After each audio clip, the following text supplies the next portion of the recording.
복된 날입니다. 무슨 날이죠? 성탄절입니다. 우리 서로 성탄 인사를 기쁨으로 나누겠습니다. 메리 크리스마스. 그 인사하실 때 그 의미를 알고 하셔야 돼요. 이 도널드 트럼프 대통령이 대선 공약으로 내세운 것 중에 하나가 거의 10년 동안 미국에서 공공장소나 사람들이 사용하지 못하게 제재하였던 그 메리 크리스마스를 마음껏 사용하도록 하겠다. 그게 공약으로 내세웠습니다. 왜 사람들이 성탄절날 메리 크리스마스를 하지 못하게 하는가 하면 메리 크리스마스의 뜻이 뭔가 하면 메리는 즐거이, 크라이스트는 그리스도, 메스는 미사, 예배한다. 그대로 뜻하면 즐거이 그리스도를 예배합시다. 그 뜻이 메리 크리스마스입니다. 그리고 이것을 쓰지 못하게 합니다. 그런 의미에서 다시 한번 오늘 이날에 정말 내가 우리에게 운을 주신 그주께 감사하는 마음으로 정말 메리 하는 마음으로 우리 서로 다시 인사합시다. 메리 크리스마스. 앞으로 메리 크리스마스는 많이 쓰세요. 이게 전도가 됩니다. 예수님의 그 탄생 기사를 보면 예수가 가공적이거나 신화적인 그런 인물이 아니라 실제 인간의 역사 속에 오신 인간 예수임을 증거하고 있습니다. 그 첫 증거가 뭔가 하면 마태가 기록한 예수님의 족보입니다. 마태는 이 아브라함부터 그리스도에 이르기까지 42대에 걸쳐서 그 족보를 통해서 예수가 다윗의 후손인 요셉의 계보를 통해서 나셨음을 보여주고 있습니다. 또 하나의 증거로서 누가는 예수님이 나신 그 때를 기록하기를 누가복음 2장 1절 거기 보면 그때에 가이사라 아구수도가 영을 내려 천하로 다 호적하라 하였으니, 다시 말해 예수님이 탄생하신 그때는 이 유대 나라가 로마 속국으로 지배를 받을 때인데 그때 로마 황제가 누군가 하면 가이사 아구스도라는 것입니다. 그 역사 시기를 보면 주전 31년부터 주후 14년까지 이 로마를 통치했는데 아주 능력 있는 왕이었다고 합니다. 파라 로마라 하죠. 모든 길을 로마를 통한다고 그 로마를 이룬 사람이 바로 이 아구스도입니다. 이 아구스도 로마 황제가 유다를 나라를 위해서 분봉왕으로 세운 사람이 누굽니까? 헤롯 아닙니다. 예수님이 나신 때가 유대를 분봉왕으로 다스리는 왕이 누군가 하면 또 헤롯입니다. 로마에는 가이사 아구스도가 통치할 때, 또 유대에서는 분봉왕 헤롯이 치리하던 그때에 예수님께서 나셨다는 것을 이 누가가 그 때를 말씀하고 있습니다. 그리고 이때는 아직 예수님이 태어나지 않고 마리아가 잉태하여서 거의 산달이 되었을 때에 이 아구수도가 영을 내립니다. 어떤 영을 내는가 하면 모든 유대인들을 하여금 인구조사를 실시하게 됩니다. 그래서 마리아와 요셉이 나사렛에서 살다가 그 영에 따라서 고향인 베들레헴으로 호적하러 내려가는 동안에 그때 베들레헴에 사관이 없었어요. 사관이 없으므로 어디서 넣었습니까? 아이를 거의 산다리 차서 이 베들레헴에 누울 곳이 없어서 구유에서 예수를 낳았음을 누가가 기록하고 있는 것을 보게 됩니다. 여러분, 저는 이 누가나 이 마가가 기록한 예수님의 그 탄생 그 기사의 전체를 보면 정말 놀라운 사실은 예수님이 다윗의 후손으로 오실 것과 그가 탄생하는 때와 장소와 그리고 동급녀 마리아의 몸에서 나신 이 모든 것이 이미 구약에 350여 차례나 여기 대해서 예언하였고, 그 예언대로 하나도 오차 없이 어김없이 다 이루어졌다는 사실. 할렐루야. 여러분 놀랍지 않습니까? 하나도 아니고 350가지 예수님에 대해서, 탄생에 대해서, 그의 생애에 대해서 예언되어진 그 모든 일들이 예수님이 오심으로 예수님께서 그 생애를 통하여서 다 이루었다는 사실.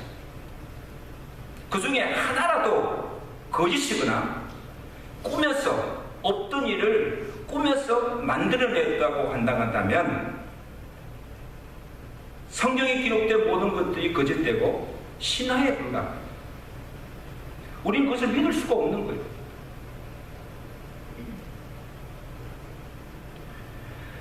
이것은 또 무엇을 말해주고 하는가 하면, 예수님의 탄생 배후에 하나님이 계셨고, 그가 말씀하시고 그가 정한 때에 그가 말씀하신 대로 이루어지도록 하나님이 주장하시고 역사하셨다는 사실이에요. 이걸 아셔야 돼요. 그냥 우연히 그렇게 그냥 이루어진 것이 아니라는 거. 나중에 제가 한번 설교를 하겠지만, 그것이 어떻게 해서 하나님이 주권적으로 이루어진 역사인 것을 다음 우리 성탄절 때 제가 한번 말씀을 드리겠습니다. 이 말은 뭔가 하면, 갈라디아서 4장 4절에 사도 바울이 말해, 때가 참에 하나님이 그 아들을 보내사 여자에게서 나게 하시고, 이 여자가 누구예요? 마리아. 여자에게서 나게 하시고,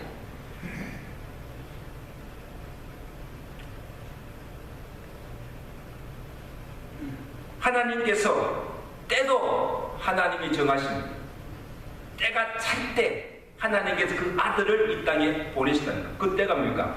로마 아구스도 시대 헤롯 왕 때에, 그 때에 하나님께서 아들을 보내시고, 누굴 통해서?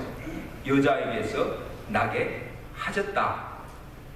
다시 말하면 때를 주관하시고, 그리고 사람도 하나님의 택하시고 하나님의 뜻대로 사용하신다는 거예요. 다윗도, 그 다음에 아구스도도, 헤롯 왕도, 요셉도, 마리아도 또 하나님의 구원 역사에 사용하셨다는 거예요. 하나님의 도구로 사용하셨다는 거예요. 믿으시면 이것이 얼마나 참 놀라운 사실인지 몰라요. 여러분, 오늘 본문은 이 마리아의 창간입니다. 이 마리아가 예수를 그 몸에 잉태하고 자기에게 임한 그 하나님의 은혜와 긍휼에 감사해서 불렀던 찬양이에요. 그 찬양 속에 하나님이 어떠한 분이시며, 또 하나님께서 자기에게 베푸신 그 은혜가 무엇이며, 그것을 하나님께서 그에게 행하신 그 일을 감사하며 찬양하는 거예요. 자, 하나님께서 가브리엘 선지자를 통하여, 천사를 통하여서 마리아에게 수태고지를 일러줍니다. 마리아여, 무서워하지 말라. 내가 하나님의 은혜를 입었느니라. 무엇을 얻었다? 내가 하나님의 은혜를 입었느니라. 보라, 내가 잉태하여 아들을 낳으리니 그 이름을 예수라 하라. 자, 그리고 마리아가 이 천사를 통해서 이 수태고지를 들었을 때 첫 번째 반응은요, 기쁨이었습니다. 당시 사회적 신분으로 볼 때 가문도 출신도 지위도 놓지 못한 비천한 계집종에 불과한 자였습니다. 이런 비천한 자가 어떻게 지극히 높으신 이의 아들을 내가 잉태할 수 있습니까? 어떻게 그 일이 내게 가능합니까? 그런 이야기입니다. 세상의 많은 여자들 중에, 그죠? 세상의 많은 여자들 중에 자기를 택해 주시고 비천한 자이지만 자기 몸에 하나님의 아들이신 예수를 잉태케 하시고 하나님의 구원의 역사를 이루는데 도구로 쓰임받게 해주신 그 은혜에 너무너무 감격하여서 기뻐 찬양할 것. 나 같은 자를 써주심에 감사합니다. 할렐루야. 하나님의 은혜가 아니고서는 감히 누릴 수 없는 영광이요 축복입니다. 그래서 마리아가 자기에게 임한 그 은혜를 알고 찬양하기를 뭐라고 합니까? 계집종의 비천함을 하나님께서 돌아보셨습니다. 보라, 이제 후로는 만세 나를 복이 있다 일컬이로다. 아멘. 여러분, 마리아가 말하고 이 복이 어떤 복입니까? 이 비천한 계집종을 하나님의 구원의 역사에 도구로 쓰여주신 그 은혜로 인하여서 감사합니다. 내가 정말 하나님께 복을 받은 여자라는 거예요. 여러분, 마리아에게만 이런 은혜가 임한 것이 아닙니다. 부족하고 죄 많고 허물 많은 우리에게도 이런 하나님의 은혜가 임하였던 사실입니다. 여러분, 오늘 내 자신을 볼 때, 내가 지금까지 행한 것을 볼 때, 나로서는 도저히 내가 행한 것은 도저히 구원받을 만한 자격이 없어요. 아무 공로가 없어요. 우리가 무슨 자격으로 그 구원을 받을 수가 있겠습니까? 근데 하나님께서 이 세상의 많은 죄인들 가운데서도 하나님이 우리를 특별히 선택하여 주시고 택하여 주시고 그 은혜로 하나님의 구원받는 자녀로 삼아주신 이것이 얼마나 큰 은혜입니까? 그렇게 믿으시면 알아요. 얼마나 큰 은혜. 내가 받은 이 구원의 은혜가 비천한 계집종에 임한 그 마리아에게 임한 그 하나님의 은혜와 같다는 말씀이에요. 또한 나같이 부족하고 연약한 종을 불러주시고 하나님의 구원의 역사를 이루는 복음의 도구로 사용해 주심에 대해서 이것이 은혜가 아니고 무엇입니까? 내가 잘났어, 내가 의로워서, 내가 무슨 자격이 있어가 아니에요. 그냥 하나님께서 불러주시고 사용하시는 거예요.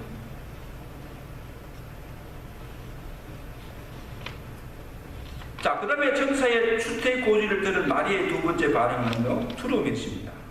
마리아가 가브리엘 선자에게 투름으로 말합니다. 우리 34절 한번 보실까요? 우리 34절 말씀. 우리 다 같이 읽겠습니다. 시작. 나는 아직 자네를 알지 못하니 어찌 이 일이 있으리까? 여러분요, 지금 마리아가 두려워하고 있는 것은 뭡니까? 지금 마리아는 요셉과 정혼한 관계지만 아직까지 관계를 하지 않았어요. 그런데 얘가 지금 아이를 잉태한다는 거예요. 잉태하였다고 그러는 거죠. 말씀하는 거예요. 불가능한 겁니다. 또 설상 아이를 낳는다 하여도 정혼한 처녀가 아이를 낳으면 그 정혼도 파기되고 또한 율법에 따라서 돌에 맞아 죽습니다. 지금 이 마리아가 그 소식을 듣고 내가 아들을 잉태하겠다 그 말을 들을 때 마리아가 두려워한 것은 뭡니까? 이 결혼이 잘못되지 않을까? 또 내가 율법에 따라서 맞아 죽지는 않을까 하는 두려움이 그에게 임한 거예요. 그래서 어떻게 이 일이 내게 가능합니까? 어떻게 이 일이 내게 있을 수가 있습니까? 그런 말씀. 그때 천사가 두려워하고 있는 마리아에게 주시는 말씀이 무엇입니까?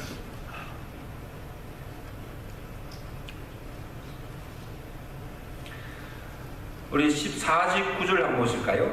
49절 말씀. 자, 시작. 능하신 이가 큰 일을 내게 행하셨으니 그 이름이 거룩하시며 긍휼하심이 두려워하는 자에게 대대에 이르는다.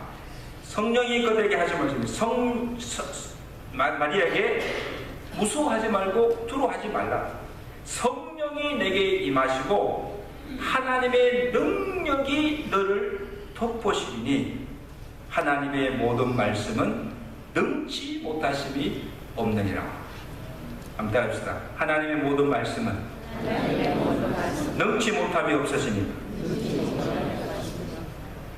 남자를 알지 못한 처녀가 어떻게 아이를 잉태할 수 있습니까? 인간적으로 불가능한 일이에요. 사람의 의술이나 지혜나 능으로 할 수 있는 일이 아닙니다. 이것은 하나님의 능력이 아니고서는 이룰 수 없는 불가능한 일이에요. 여러분, 하나님은 어떤 분이십니까? 전능하신 분이십니다. 이 말씀 뭔가 하면 하나님이 무에서 유를 창조하십니다. 창조의 능력이 있으십니다. 그리고 죽은 자를 살리시고 또 다쳤던 태를 여시고 생명을 잉태케 하시는 분이 누구십니까? 생명의 주가 하나님이십니다. 살리기도 하시고 죽이기도 하시는 그 생명의 주권이 하나님께 있습니다. 그래서 가브리엘 천사가 이 마리아에게 이런 말씀이 무엇인가 하면, 자, 말씀하시고 말씀하신 대로 다 이루신 전능하신 하나님의 능력이 내게 임하여 내가 아이를 잉태하게 될 것이고, 나실 바 거룩한 이는 누구라? 하나님의 아들이라, 예수라 일컬으라는 것입니다.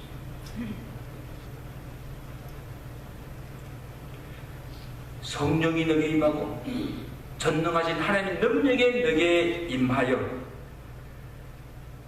성령이 너로 잉태하여서 그가 하신 말씀대로 이루어진다는 말씀입니다. 이것을 내가 믿는다는 것입니다. 하나님의 모든 말씀은 능치 못하심이 없느니라. 하나님이 하시고자 하신다면 이루지 못한 일이 하나님께는 없다는 거예요. 그때 마리아가 이렇게 고백합니다. 38절입니다. 주여, 여종이오니 말씀대로 내게 이루어지이다. 우리도 그렇게 고백하는 마음으로, 주여, 말씀대로 내게 이루어지이다. 내 이승 도저히 믿을 수가 없지만, 어떻게 처녀가 아이를 낳을 수 있는가? 도저히 불가능한 일이지만 전능하신 하나님이 내게 임하고 그 은혜가 내게 임하면 그대로 이루어질 줄로 내가 믿습니다. 본문 49절에 능하신 이가 큰 일을 내게 행하셨으니 그 이름이 거룩하시며 긍휼하심이 두려워하는 자에게 대대로 이르리로다. 사성도 여러분, 오늘 비천한 계집종 마리아에게 하나님께서 이와 같이 큰 일을 행하셨다면 오늘 우리에게도 소망이 있다는 말씀이에요. 마리아에게만 적용되는 말씀이 아니에요, 여러분. 오늘 내 자신을 볼 때, 내가 무슨 일을 할 수 있을까? 내 같은 사람이 뭐 큰 일을 이룰 수 있을까? 저 사람 변할까? 저 사람 내가 변하면 내 손에 뭐지? 절대 저 사람 안 바뀌어. 절대 안 바뀌어. 저 사람 예수 믿을까? 저 사람 예수 믿고 교회 가는 거 낙타가 바늘 귀에 들어간 것처럼 어려워. 절대로 안 믿을 거야. 그렇게 뭐입니까, 여러분? 그러나 성령이 그에게 임하고 전능하신 하나님이 능력이 그에게 임할 때 믿기지 않는 기적 같은 일들이 우리 삶 가운데서도 일어나게 되고, 도저히 믿지 못하는 자가 믿게 되고, 절대 변하지 않을 그 사람이 어느 새에 새로운 사람으로 바뀌게 되는 것입니다. 믿으십니까? 이것이 하나님이 일으키는 역사예요. 사람이 할 수 없는 거예요. 사람이 믿게 할 수 없는 거예요. 사람이 그 사람을 변화시킬 수 없는 거예요. 여러분 남편, 여러분이 변화시킬 수 있습니까? 여러분 자녀들, 여러분 변화시킬 수 없어요. 말 안 들어요. 하나님의 은혜가 그에게 임해야 돼요. 전능하신 하나님의 능력, 그 성령의 은혜로 말미암아 감동하시는 말미암아 믿게 되는 역사가 일어나게 될 줄로 믿습니다. 이것이 오늘 마리아에게만 주신 말씀이 아니에요.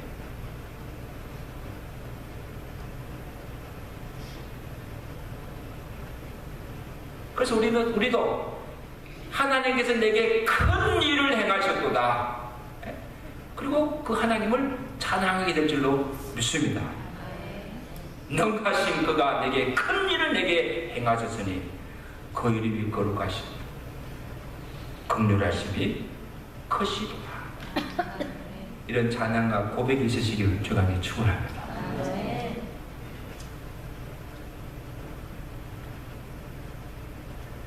마리아가 본 세 번째 방은 믿음의 고백입니다. 우리 46절, 47절 말씀 우리 다 같이 고백하겠습니다. 시작. 찬양하며 내 마음이 하나님 내 구주를 기뻐하며. 자 보세요. 마리아가 지금 자기 몸에 잉태한 예수를 가리켜서 뭐라고? 내 주라. 또한 그는 만민을 죄에서 구원할 구주가 되심을 믿고 기쁨으로 찬양하고 있습니다. 무슨 말입니까? 마리아는 자기 몸에 잉태한 그 예수가 만민을 구원할 구주만 아니라 지금 자신의 주로, 내 주로 시인하며 자신도 구원받아야 할 죄인임을 인정하고 내 구주가 되심을 믿고 고백한 것입니다. 여러분, 천주교에서는 이 마리아를 성모로 이렇게 숭배하고 있습니다.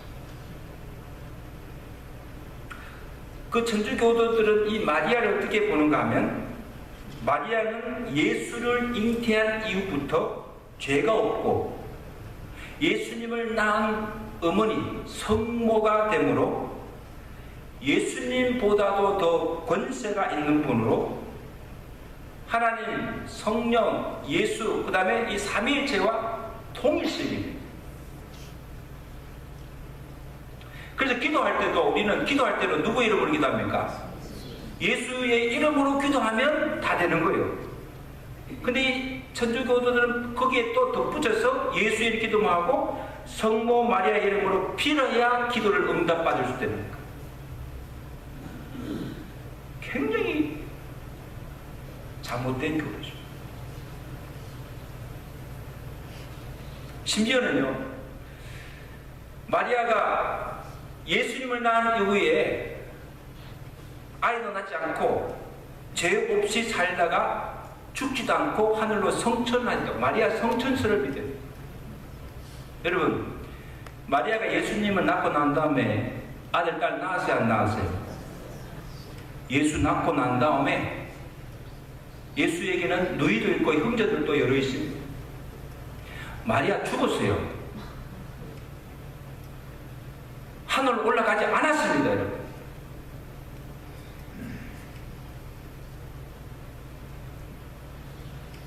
이 마리아를 성모라고 신성시하고 그를 숭배해서는 안 된다는 말씀이에요. 자, 보세요. 오늘 마리아가 예수님을 잉태하고 불렀던 그 찬송의 고백 속에 무엇이 담겨 있습니까?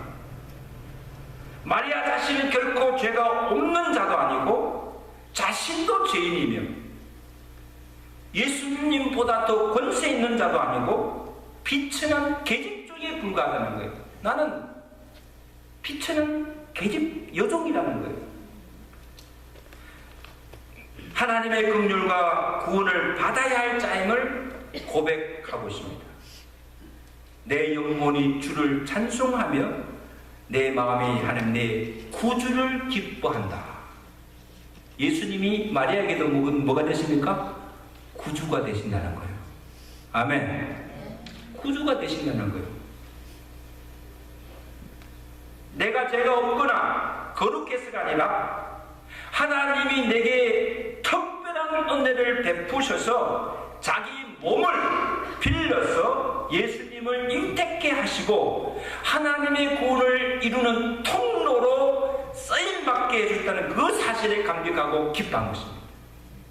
아멘?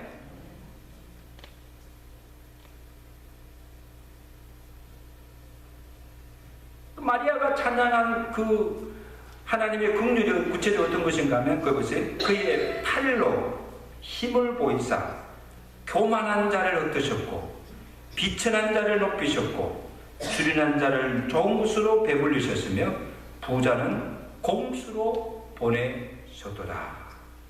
아멘. 여러분, 이것이 마리아와 같은 연약하고 비천한 자들을 들어서시는 복음의 정신이요 하나님의 능력입니다. 자, 보세요. 참 저는요, 이 하나님의 교회에서 하나님께서 택하시고 이렇게 사용하시는 일꾼들을 가만히 보면요, 세상의 기준과 하나님의 기준이 다르다는 사실을.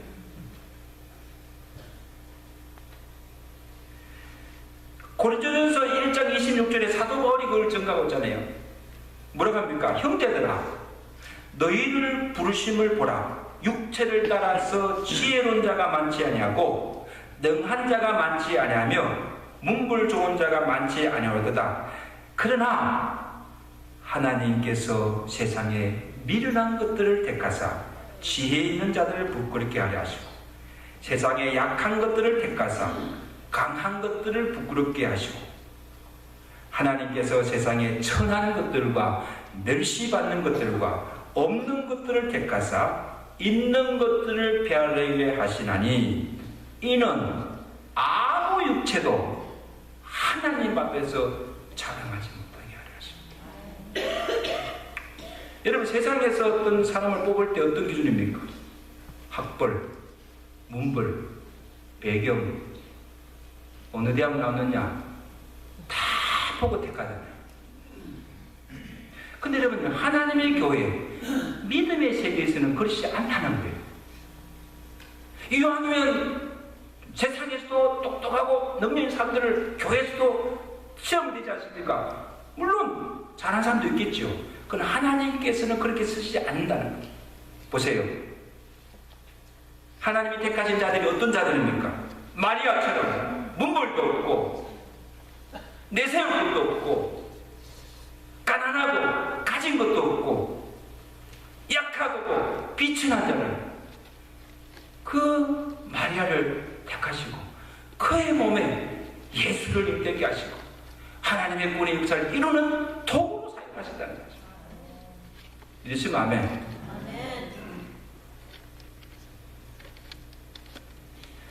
그렇게 하신 이유가 뭡니까? 아무 육체라도 하나님 앞에서 자랑하지 못하게, 내가 잘났다고, 내가 했다고 자기를 내세우며 그렇게 하지 못하도록 하셨다는 사실. 그러므로 어떤 사람이라도 영웅수에서는 안 됩니다. 그리고 신성시에서는 안 되고 어떤 잘할지라도 숭배해서는 안 된다는 거예요. 믿으시면 아멘. 마리아가 성물하고 숭배해서는 안 된다는 거예요. 마리아가 한 것입니까? 하나님께서 미친한 여종에게 은혜를 입혀서 하나님께서 임대케 하시고 하나님께서 이루신 역사 아닙니까? 믿으시면 아멘. 여러분 꼭 기억하십시오. 내 스스로가 하나님 앞에서 높아지려는 것이 교만입니다. 하나님보다 높아지려고 해서는 안 돼요. 또 하나, 내 자신을 너무 비하시켜서 낮추는 것도 하나님 앞에서는 교만이에요. 왜 그런 줄 아세요? 자기가 다 하는 것처럼, 내가 능력이 있어야 하는 것처럼, 자기가 하는 것이 하나님 하시는 거 아니에요. 믿으시면 아멘. 여러분, 이게 굉장히 하나님께 싫어하시는 교만이에요. 목사님, 나는 부족해서 연약해서 할 수가 없습니다. 하나님이 이런 내가 하는 거 아니에요. 하나님이 택하시고 하나님께서 세워주시면 하나님께서 이름을 통해서 하나님이 이루실 줄로 믿습니다. 하나님의 은혜가 내게 임하고 하나님의 전능한 능력이 내게 임하면 나도 마리아처럼 하나님의 역사에 귀하게 쓰임받게 된 줄로 믿습니다. 이게 여러분 축복입니다. 이게 축복이에요. 너무 자기를 낮추지 마세요. 못한다고, 부족하다고 빼지 마세요. 하나님께서 더 이상 쓰지 않습니다. 하나님께서 기회 주실 때, 하나님께 세우실 때 정말 감사하시고 말씀대로 내게 이루어지이다 순종하시며 믿음의 역사 이루가시는 저와 되시기를 주가 축원합니다. 이것이 참된 겸손이요, 내 능력과 내 지혜를 의지 않고 하나님의 능력을 믿고 하나님을 의지하는 믿음이다. 이런 믿음으로 주님의 교회를 섬기는 거예요. 저도 잘난 것 하나도 없어요. 부족하지만 그래도 하나님께서 세워주시고 은혜 주셔서 사용하시니까 이 사역 감당하는 거예요. 이제 말씀을 정리합니다. 오늘 우리가 드리는 이 찬양 속에, 우리가 드리는 예배 속에 죄인들에게 임하신 놀라우신 하나님의 은혜와 긍휼에 대한 감사와 기쁨이 담겨 있어야 될 줄로 믿습니다. 마리아처럼 정말 비천하고 부족한 나를 충성되님께서 하나님의 영광스러운 구원의 역사에 도구로 쓰임받게 해주심에 감사합니다. 그 주께 찬양과 감사와 영광을 돌려드리시는 오늘 복된 성탄절 되시기를 주가 축원합니다. 축원합니다. 우리 한번 기도하겠습니다.